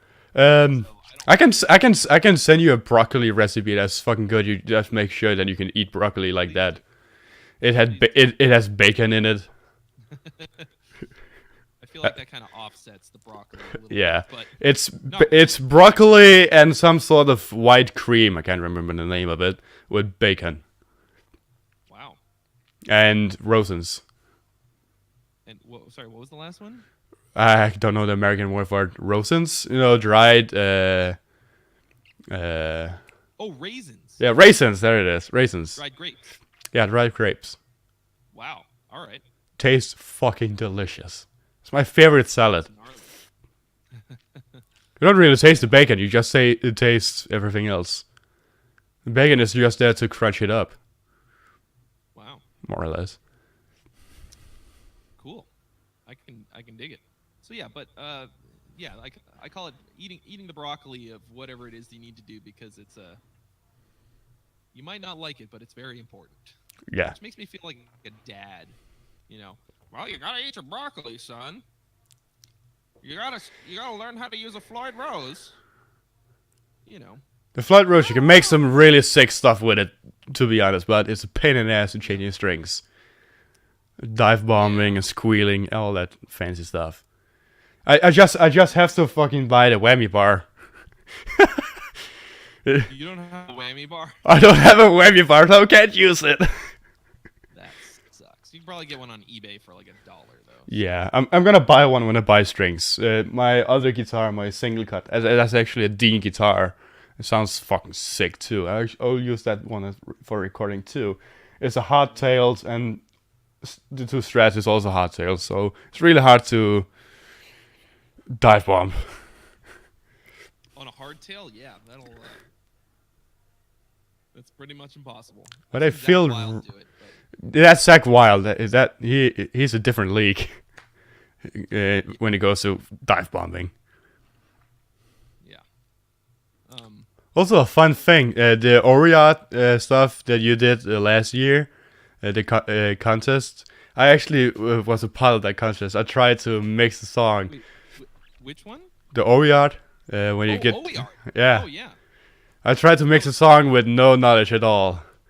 And I think I actually still have the song in my Google Drive. Dude, that was so much fun. I still love that song. It's a good song. It's great. I was very happy to be a part of that, and actually we just did another one. Yeah, I saw that. Slightly different crew. But I got to, they let me sing again. We made a real fun video. It's going to be great. Pelican wrote the song and sang a lot of it. Originally, Jared was going to come back and do vocals, and he couldn't make it, so that's why they called me. So I did all the parts that Jared would have done. So Jared is currently touring with Trivium, and that's fucking sick. Yeah, that's why he couldn't. That's why he couldn't make it. Yeah, and he's of course moving pretty good, to a new house. Pretty good reason to not, to not. Yeah. I would have said sorry, guys. Sorry, Art. I'm going to hang out with Trivium. Yeah, I will done it the same. You have to go into work. Well, fuck you. I'm going on fucking tour for 2 weeks with Trivium. Fuck you. Fuck you. You're cool. I'm out. Yeah. Fuck this shit. I'm out. Just fucking scroll out screen. Yeah. And Clint Frigger, of course, was there again. He is actually one of the guys I'm trying to see if I can get a hold of to get in for one of the other episodes of the podcast. Oh, yeah. Really kind of fun having a chat with him. Just starting off like, hello everybody, blah blah blah blah blah, and here is Clint Frigger, and also fuck you, Clint. Just started from there. I don't really get the fuck you, Clint joke. I know they're doing it, but I don't really know why. It's just, I don't really know how it started. I think it was TJ's idea, actually. They I think it's funny to say something like that as like a friendly greeting. Yeah. Instead of thank you or greetings, it's just like fuck you, Clint, from this country. That's pretty much kind of cool. The originally they made like a little compilation at NAMM of people saying "fuck you, Glenn."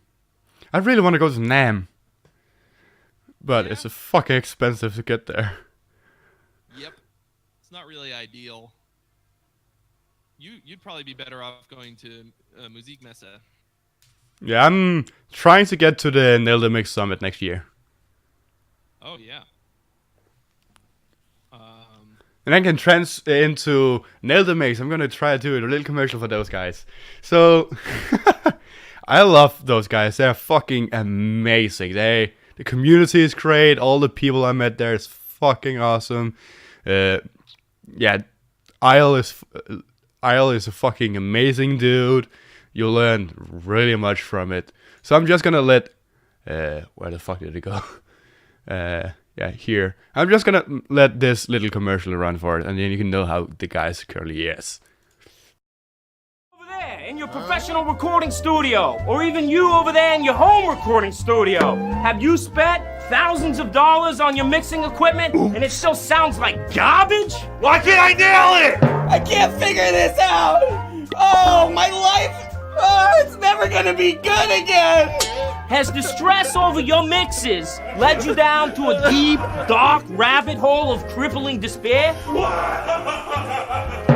Hey, Bobby Santorino here to tell you about Nail the Mix. Nail the Mix, an online recording school for rock and metal producers. Get this. With Nail the Mix, every month we're gonna send you real-time multi-track sessions from a world-class kick-butt band for you to mix on your own. Whoa. Hey, how about this? Couple of the past artists even include Me Sugar, A Day to Remember, Pura Fury, Sayazon, The Machine Head, and even Gojira. Whoa. Every single month, the actual producer who did the original song is gonna hop on the line with you and do a live streaming mix of exactly how they did the original mix, answering any of your questions live on the air. But wait, there's more. You're also gonna get access to Portfolio Builder. Portfolio Builder is our collection of multi-tracks cleared for use in your portfolio. No way. They can use them in their portfolio, Deborah. Tell me this is true, please. Debbie, I'm on right now. Yes, no way! Unbelievable! You can use these tracks in your portfolio. Get out of here! You'll also get access to the Mix Lab, a library of bite-sized tutorials covering all the basics. Man, things were looking rough. Not anymore! Hey, holy cannoli, is it hot in here with all the deals we got going on. One more coming at you with Nail the Mix is access to a private, exclusive Facebook group with thousands of upbeat, positive producers just like yourself helping each other level up in the music game. Wow, I made it work. Thanks, Nail the Mix. Unbelievable. Wait, we've got even more. We're going crazy over here. It's absolutely insanity. Tell me this is true, Debbie. Tell me it's true. It is. You can submit your mix monthly into the monthly mixing competition with Nail the Mix, and we're going to be giving away some really awesome prizes every single month. I don't regret this at all. Bobby Santorino here, telling you one last thing. With Nail the Mix, there's no better way to get an inside look at a producer's mind unless you stick your head straight up his ass.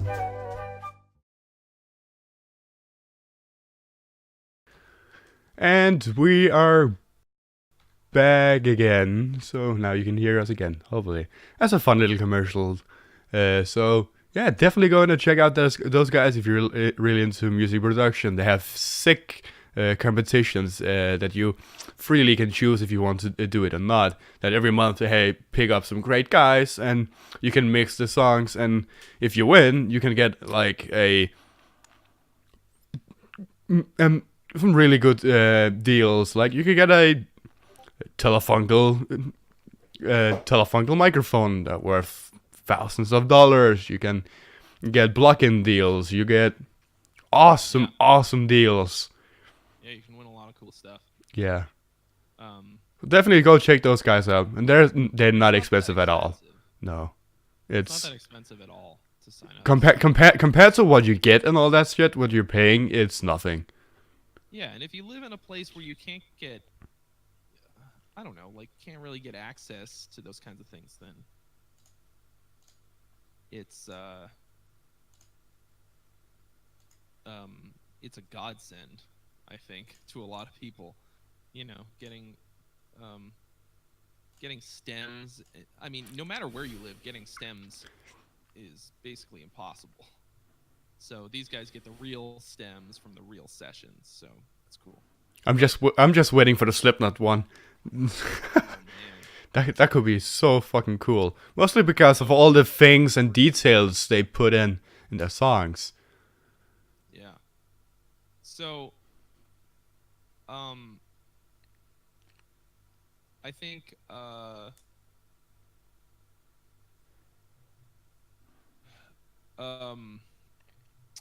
right, we were talking about bass. Yeah. So, like, the thing about recording bass, and this is something that if you do Nail the Mix, you'll be worrying about the bass quite a bit. To get a great bass tone for metal, you have to put new strings on your bass. They need to be really fresh. You need to smack the absolute shit out of it. You got to set the knobs the right way. And you have to be good at the bass. But so the idea behind this library that I'm doing is that mine is just one of them. There's a lot of great ones out there, like the Buster Old Home one from not Heaven Shall Burn. What's the fucking band? The one I'm borrowing has a really good borrowing. The bass I'm borrowing, it sounds really good compared to what it is. The Fender Jazz bass. Yeah. I mean, you can slap the living shit out of it and it still sounds good. Fuck, I can't remember the guy's name. Do mind though, I don't know how the fuck to slap bass. But like just having a bass library for anybody who doesn't have access to a sick bass, you spend like $50 on it or whatever. Like instead of buying a $2,000 bass and paying $40 for strings every time, you can get a sick bass sound from a library for like most of what you do. Like making good demos. It's gonna make a huge difference in your production. So, what the fuck is the band? This is gonna bug the shit out of me. 4 days later, what the band? Whoa, what is the name of the band? Nah. I know how it is sometimes. It's like, what? Come on. Fossil bass, I think. Yeah, Buster Ode Home. Oh my god, please go. What is the band that he's in? Humanity's Last Breath. Impact Studios. Yeah, so they make some like a really sick bass library. That's like kind of the one that inspired us to make one. But yeah, like $50 or $70 or whatever it is. It's a lot cheaper than buying a bass, and it's a lot easier to use, especially if you don't play the bass. So anyway. Yeah. When Glenn Fricker uploaded a video, I think it was at Oyard, he did the video where he asked about what you guys currently are listening to and all that stuff. Oh, yeah. And he asked a question I never thought he will answer. That was basically just, what anime are you watching? that kind of surprised me. That Yeah, Glenn's a gigantic fucking weeb. He's loves anime. And you don't. I like anime just fine. There's only one that I've ever cared about. I don't like go home and watch anime like most of the time. I'm only watching like 2 animes and that's it. Dragon Ball and Naruto. That's it. Yeah. It's like something I just never really got into. I don't know. But yeah. But animes is always very fun, mostly in the way they, like, let's take a typical sport anime. An anime was just about sports. The way let's take a typical basketball game. The way they're doing it is like if they were fucking instructing a fight scene in a really big action movie. The way they're cutting away, the transitions swaying, the color grading, the sound of the fucking music they have running in the background, all that weird shit is so incredible. And then of course they have the other kind of anime. Yeah, and then you have the other kind of anime where it's just basically just for the viewers with lewd views actions of a different girl, or just you have the main protagonist and then he has a harem. And all of them has very, very small parts of clothes and you can almost see everything. It's called cheesecake. Yeah. Yeah, man. That's It's a whole different world. that's summing up the way that how anime works. Is they have two things. They have a good anime show where they have storyline and character progressions and all that fancy stuff, and then they just have, girls in bikinis. Yeah, basically like almost porn. Yeah, more or less softcore porn. I needed to see an anime just to make fun of it called Sword Art Online, and they have 3 seasons. And the 3rd season is where the main protagonist is going back into a game after he almost got killed in another game to then win the game and then find out how people are dying in the game and in real life and blah blah blah blah blah. Then we meet this girl in the 2nd episode where she's a sniper, so of course she's laying down. So every time we are cutting back to her, we are looking directly between her legs, and then slowly moving up, very slowly moving up, and then back to another scene where you can see down her cleavage. I'm like, why? Why? Why? And that sums up the entire fucking just series, the whole show. It's basically just one protagonist and then just loot of girls. Everyone is a pervert, I think. And some people just really like to capitalize on that. Which is fine. What are you going to do, Yeah, it's definitely like totally hit or miss though. Like, there's so much anime out there, I think. Every 3 months they're coming out with like 20 new animes with It works out really good for Pelike. Have you ever been on his channel? He almost exclusively covers anime theme songs, which is incredible because the theme songs in many anime sounds insane. He's sung in like 20 different languages or some shit, like none of which he speaks. He doesn't speak Japanese. He just like learns it for these songs. He's crazy cool. The only Japanese I can is swear. I can swear in Japanese. I can swear in Swedish. I can swear in French. I can swear in German. I can. Scheiße. Yeah. Scheiße. That's. Lick mir am Arsch. Okay, let me see if I can teach you a good one. Ich bin böse und knalle wieder eine Türe. That's basically just. What is it? Ich bin böse und knalle der eine Türe. Und knalle der eine Türe. Türe. Türe. Ja. Ich bin böse. Und knalle der eine Türe. Und knalle der eine Türe. Ja. Wait. Türe. That's not it. Türe. Like T-U. Oh, Y. T-Y-R-A.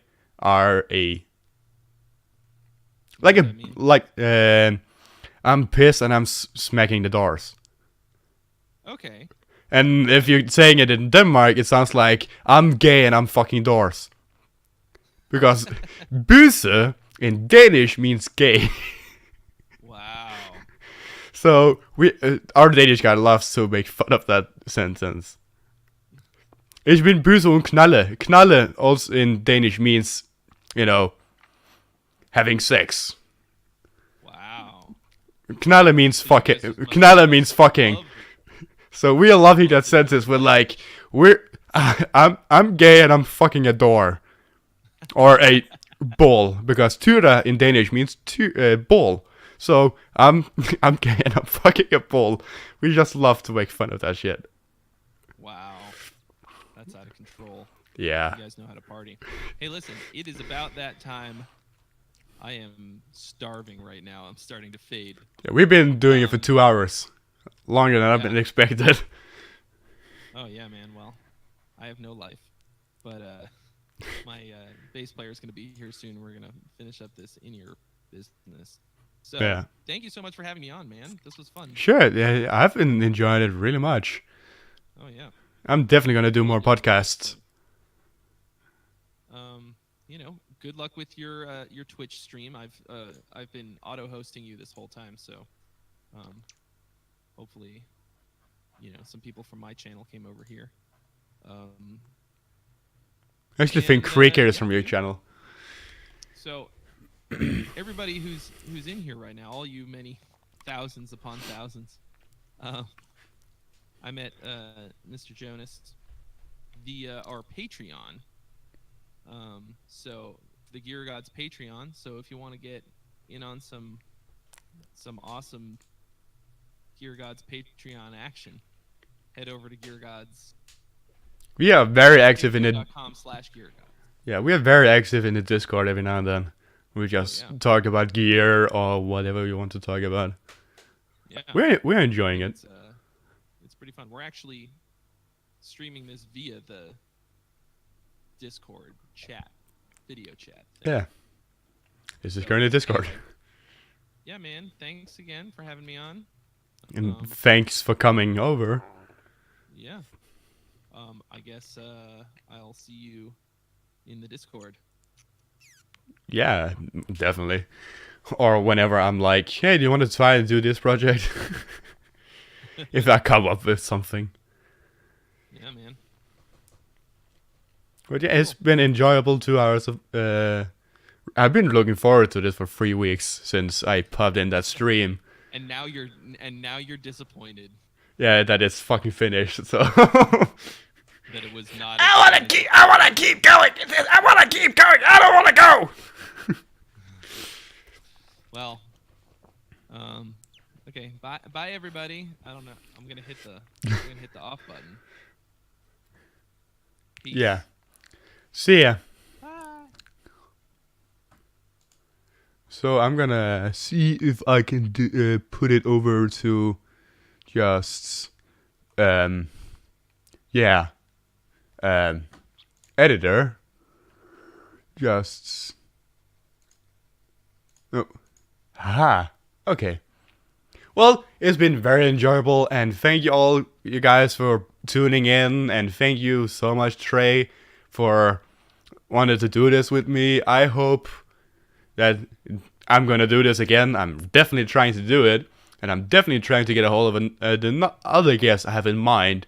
So I will catch you guys later, and remember, stay addicted, put on to the good stuff, and that's the music. Bye bye.